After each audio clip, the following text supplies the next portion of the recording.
Hello, dear students. Welcome you all to Sri Jayendra Rank Zone classes. I am a friend and a mentor for coming classes of botany part of biology. Dear student, this is a lecture number 1 for our first chapter of class 11, that is living world. So students, by hearing a term living world, what the thing we think in our mind? So by hearing this word, we came to know that we just make an image of some of the living creatures like humans and some of the other animals. But this is just an image or a single definition is not capable to define this living organism of this living world. So here we have to define their characteristic, and that we are going to study in our today's lecture. Okay, so let's start with this lecture. So first and foremost thing, what I told you just that the question, what is living, that we are going to understand. And to understand the characteristic of living being which we are going to study, that are cellular organization. As you can see in this diagram, there are so many characteristics are given like cellular organization, first one. Then you can see reproduction, growth, metabolism, and consciousness. And these are the different aspects of or different features of a living organism that are able to define these living things. Okay, so we are going to study one by one every characteristic in this part in detail. So first and foremost thing which we are going to discuss, that is cell organization or cellular organization. Dear students, you do know that every organism is made up of cell. Either it is a single celled organism or it is a multicellular organism. You know that single celled organism have a single cell that has a capability to perform all the essential functions of life, whereas in multicellular organism that functions are differentiated or distributed to the different group of cells. And as you can see in this part in the picture, that molecules are going to form a cell organelle, and cell organelle, when they interact, they form a cell. Cell when interact, they form a tissue. Tissue when interact form an organ. They further forms organ system, and the later on ultimately organism will be formed. Now here one more thing you need to understand properly, that when a cells interact and they form a tissue, they give a certain property to the tissue. But that property is a property of tissue which is arising due to the interaction of a constituent cell, but it is not a property of cell. Okay, so lower order organization units interact and form and give a one property to the higher order organization like the tissue and cell we can see. So this cellular organization is necessary for any organism. So it is a defining organism. And here, dear students, I want to make you understand that defining property is a property which are going to clearly define the living ones. Means it must be absent in non-living one.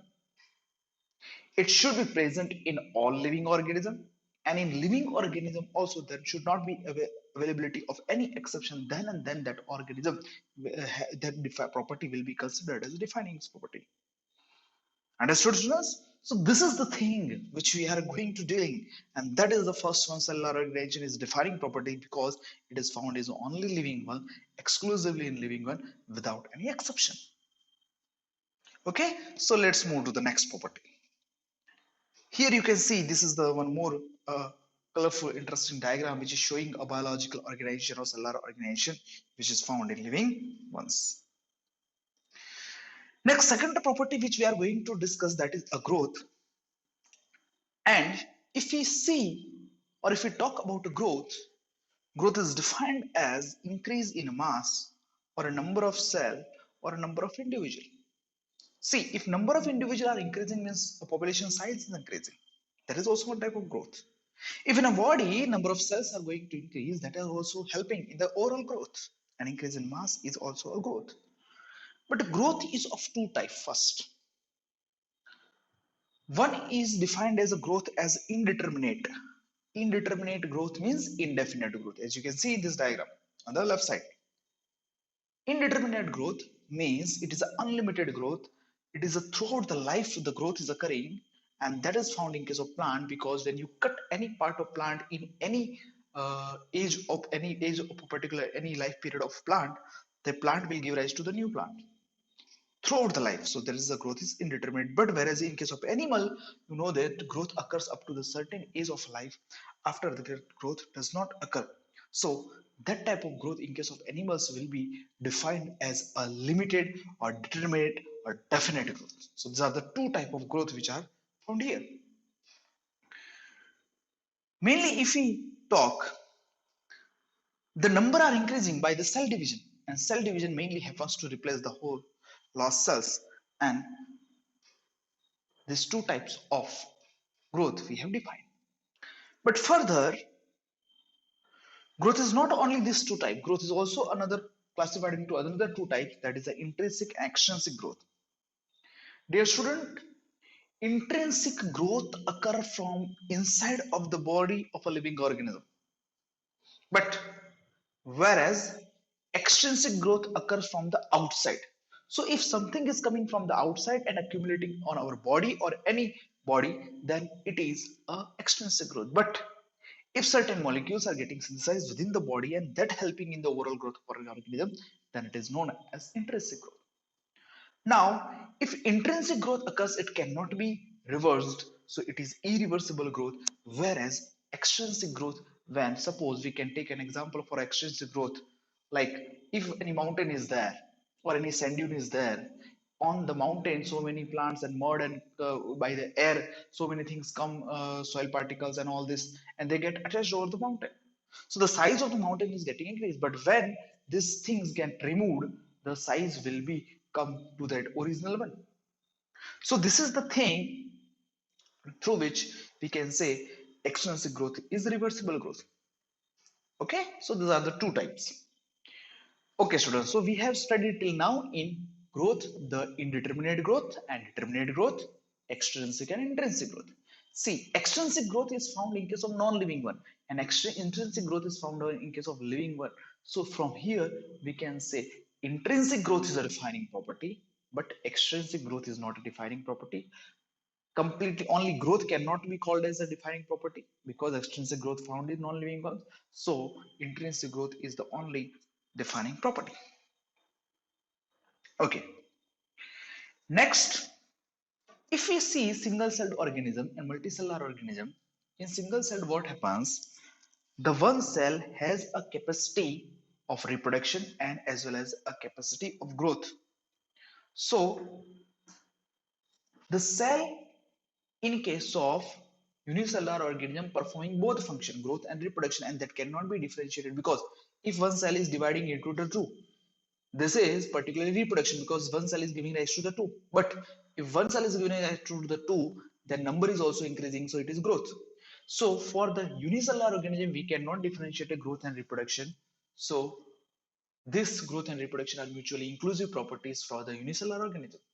But growth and reproduction are a mutually exclusive event for the higher organisms like higher plants and animals because the growth occurs up to the certain age of a life, and then the particular reproduction capacity is obtained by a higher organism.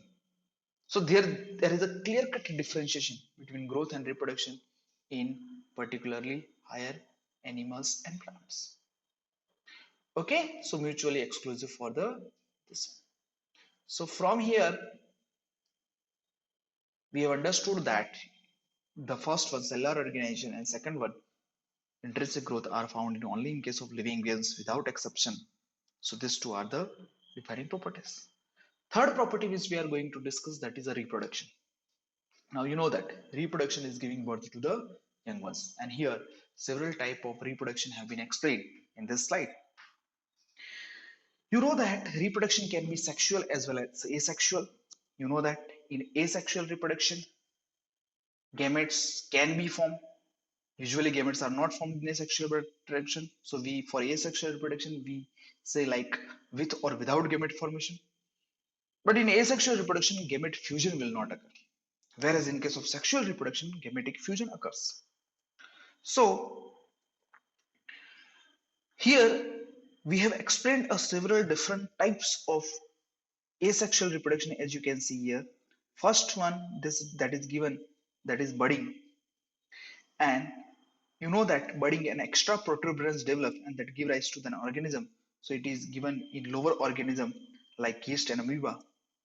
Then true regeneration, that is a regeneration of lost plant body part that occur in case of a flatworm, that is known as planaria. Then if due to any mechanical injury or due to any region, if a body get fragmented into the several part, then it is known as fragmentation. It occur in case of fungi, filamentous algae, and protonema of mosses. And this reproduction is synonymous with growth in unicellular organism. You know that just we have discussed. Okay, so this reproduction is synonymous, mutually inclusive event for the unicellular organism like bacteria, unicellular algae, or amoeba. Okay, so that is what a reproduction. Now if we see with respect to reproduction, reproduction is not found in all living beings because it is obviously not occurring in case of non-living one, but in case of living one there are some exceptions, like you can see here given in the first statement. Mules, sterile worker bees, infertile human couples, etc. do not reproduce. These are not able to giving birth to the young ones. They are infertile. So if they are the infertile, these are getting become a exception to the what reproduction living ones. So these are the some of the living organisms which are exception in which reproduction is not occurring. So reproduction cannot be defined as all inclusive defining characteristic of living organism. Okay, and obvious. Just I have told you that no non-living organism is capable of reproduction. So reproduction is not defining property of living being. Yes, it is a fundamental property, but it is not defining property because it is not found in all living organism. Okay, so till now, how many defining properties we have studied? The first one, cellular organization. Second one, intrinsic growth. So here we are going to study next one. See, in today's day-to-day life, what is happening? We are mainly getting dependent on the fast foods and all this. Okay, so these all things are ultimately affecting our metabolism, and so many people are fighting a battle against your metabolism. So next property which we are going to discuss, that is metabolism. So metabolism is what? Metabolism include all the reactions which occur within an organism. Dear students, please try to understand what this means. Metabolism includes all this reaction. It is a sum total of all chemical reactions which occur within the body. And you know that all plants, animals, fungi, microbe, all exhibit anabolism. And anabolism include two types of reaction. One is catabolism, one is anabolism. Metabolism includes two types of reaction. One is catabolism, means breakdown reaction, and anabolism means synthetic reaction. Now, students, you have to know that if some metabolic reaction which is occurring in my body, if I am performing outside in a test tube, in artificial condition, it is considered as a cell-free system. And that metabolic reaction can be demonstrated outside the body in a cell-free system. Now, an isolated metabolic reaction outside the body of an organism performed in a test tube is considered as neither living nor non-living. Okay, so it cannot be perfectly defined as a living or non-living because it is occurring at the same time. It is active in our body, it is a living in our body, but it is a non-living in the test tube. And you know that no non-living object exhibit in metabolism. But in case of living one, all organism, either it is a unicellular, either it is a bacteria, either it is a protist or fungus, plant, animal, any living organism you can see, they are able to perform this anabolic and catabolic reaction. So metabolism is found in all the things. Now, in NCERT, it is written that the chemical reaction which we perform outside the body, it is actually neither living nor non-living, but it is actually it is defined as it is a particular living reaction. It is defined as what? It is neither living nor non-living, but a living reaction. Why? Because it is actually occurring in our body. Next to that, we come to the another property of an organism. See, so till now, first we discuss again recap how many properties we have studied that are defining properties. First, we have studied cellular organism, second, intrinsic growth, and the third that was which one? Metabolism. So, students, let's move to the next property that is consciousness. Now, see, students, you know that we respond to everything. If teacher scolds, or if someone from friends says something, or parents say something, we respond to them every year. We respond to non-living things as well. Okay, so response to the stimulus is a consciousness. Means if we are responding to the any stimulus, we have a some of the sense, we have a some of the consciousness. So all organisms from the prokaryote to the most complex eukaryote can sense and respond to the environmental factors. And it is considered that consciousness is the most complicated, technically complicated feature, and it is the most obvious of all living organisms. Okay, it is found in all living organisms. So, if it is found in all living organisms, consciousness can be considered as a defining property. But be remember, in case of the stimulus which is provided, that can be physical, chemical, or biological. Okay.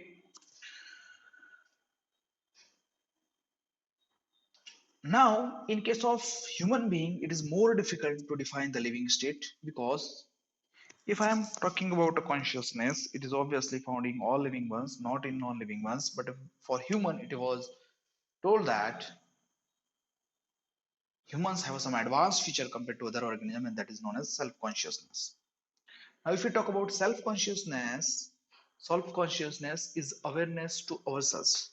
See, suppose compared to other animals, we have a one vocabulary language. We have a one we have a one property shyness. These all features differentiate us or make us advanced compared to other organism. So it is told that particularly human being have much more advanced self-consciousness, but it is not found in other living organism. So other all living organism become exception. So this cannot be considered as a defining property. So self-conscious is not a defining property. Now in this, we are going to discuss one example that it is written in this. Suppose a person or patient which is lying in a coma in a hospital, and it is supposed that it is supported by several machines. Suppose I am going through the road, I got an accident, I was admitted to the hospital, and I am controlled by the several machines. Now, at that time, what has happened? My body functions are taking place, but I am not conscious about the things which is happening. So, at that time, if we give a one term for that particular individual, then it is a brain dead. Okay, that is the thing which is happening. Okay, students. So these are the properties till we have discussed, and ultimately, one question you will get from this, and that is the thing which of the following are the defining properties and which of the following are non-defining properties. So please remember, ultimately, what we have studied till now, that cellular organization, intrinsic growth, metabolism, okay, and consciousness are the defining properties which are exclusively found in case of the living organism. Okay, students. So thank you all from my side and from the Sri Jayendra Rank Zone, and that is the lecture one. Further in this chapter, we will be discussing so many things about the taxonomy, systematics, and how to make the arrangement for the different group of organism. That all we are going to study in the next class. Till that, okay, bye bye, and have a good day. Thank you.